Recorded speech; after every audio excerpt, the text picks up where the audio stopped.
Por gentileza, o senhor se identifique para nós, até para fins de registro da secretaria, seu nome, onde trabalha, sua procedência, por favor. Me permita falar de pé, excelência, porque a minha cadeira aqui está estragada. Bom, esse é o problema. Eu sou Felipe Marcelo Gimenez, eu sou procurador do Estado de Mato Grosso do Sul, minha OAB é MS 7580, estou aqui representando a Associação Pátria Brasil. E não é propriamente uma pergunta, excelência, eu quero usar uma expressão lá da tua terra. Nós somos advogados, o senhor é advogado, eu sou advogado, e quando esses cientistas falam da tecnologia da informação, nós ficamos mais perdidos que Cusco em procissão. Essa é uma frase muito dita lá. Pois é. Acontece que o nosso povo vem sendo enganado por essa máquina, essa arapuca, porque sempre que olhamos para o problema, tentamos enxergá-lo através da tecnologia. E, na verdade, excelência, nós temos que olhar para essa máquina com a luz da lei. Antes da ferramenta, deve prevalecer a ordem jurídica.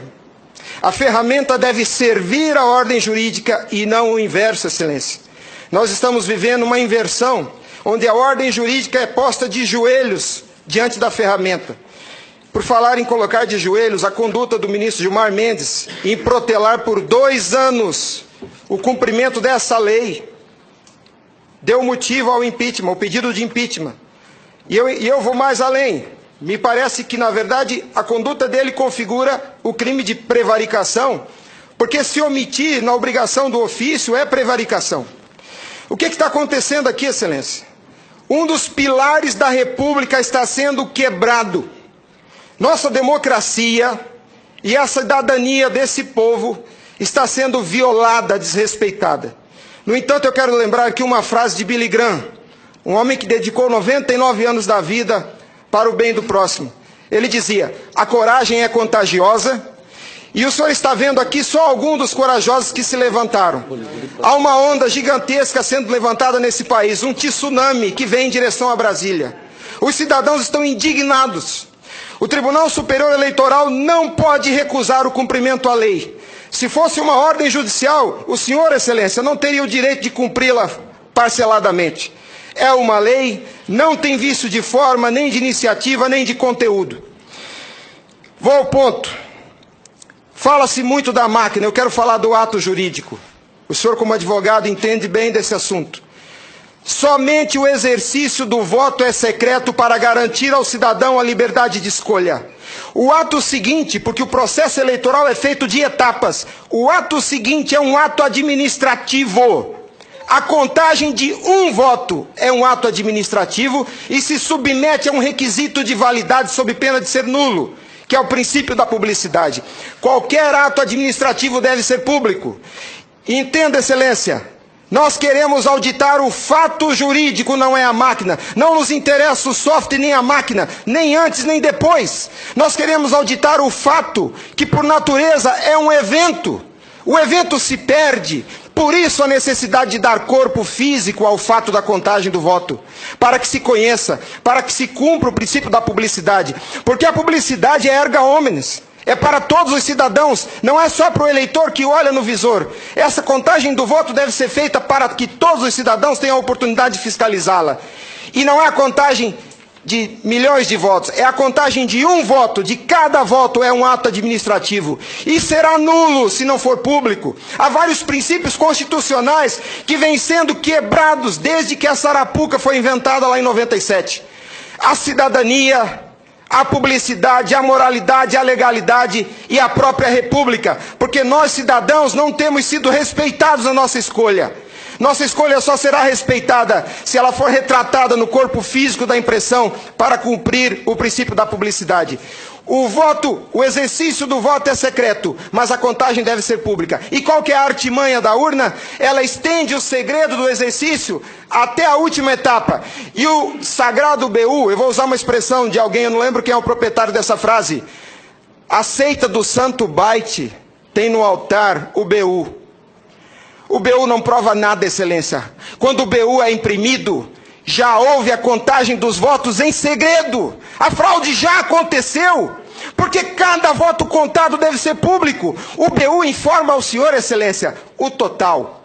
Nem no condomínio onde eu moro não aceitaria uma eleição assim. Imagine, Excelência, se eu fosse candidato a síndico, colhesse a urna e fosse contar dentro do meu apartamento e voltasse e comunicasse aos condôminos. Aqui está o resultado, eu fui eleito. O BU é a prova da fraude, Excelência. O BU é a prova da fraude. Doutora Simone, apesar de muito jovem, foi minha professora na faculdade. Ela é talvez a cabeça mais qualificada nesse Senado para rezar esse discurso, para dizer o que é um ato administrativo. Gostaria que ela estivesse aqui. O que acontece?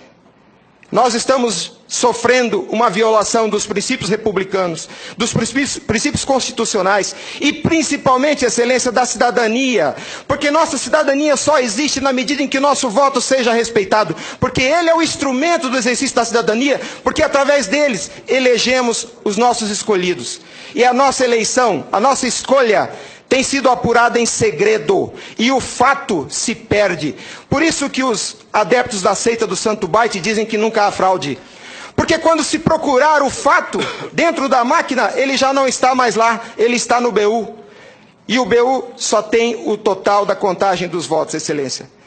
Nós precisamos olhar para esse problema sobre a ótica da lei. Sobre a ótica da lei. Nós não podemos continuar aceitando esse engodo.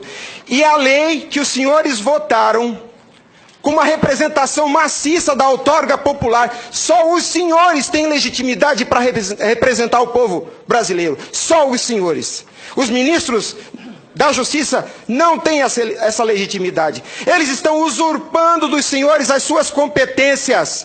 Eles estão colocando esse Congresso Nacional de joelhos, porque estão se recusando a cumprir a lei.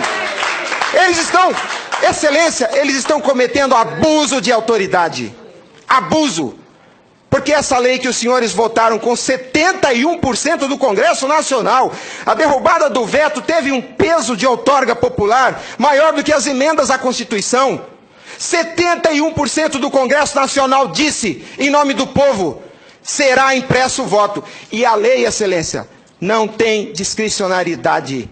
A lei não permite fracionamento. Fracionar o cumprimento da lei é um abuso, é uma violação, é uma teratologia. Não há possibilidade de se fracionar o cumprimento da lei. Imagine o senhor, se o senhor fosse sujeito passivo de uma ordem de Gilmar Mendes, se ele aceitaria ouvir do senhor o seguinte: ministro, eu vou cumprir sua ordem, um pouquinho a cada ano. Até 2050, Gilmar Mendes, eu termino de cumprir a sua ordem. Imagina que ele aceitasse isso do senhor. A lei não tem discricionariedade. Não é possível cumpri-la pela metade. Em resumo é isso, Excelência. E por fim, o direito dos senhores, a sua autoridade como representantes do povo está sendo vilipendiada. E por quem? Vou dizer mais. Não é por juízes.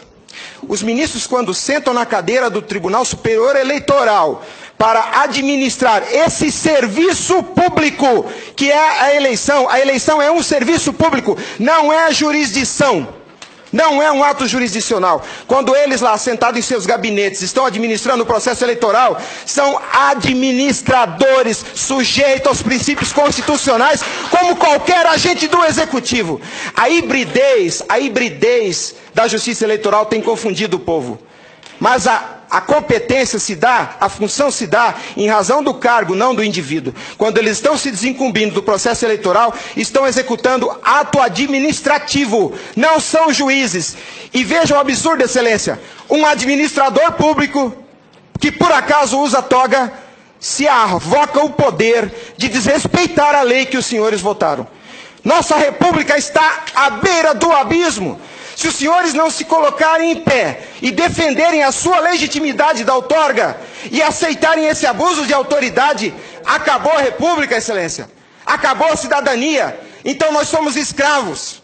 Nós seremos escravos se a nossa escolha e a lei que os senhores votaram não for respeitada. Obrigado.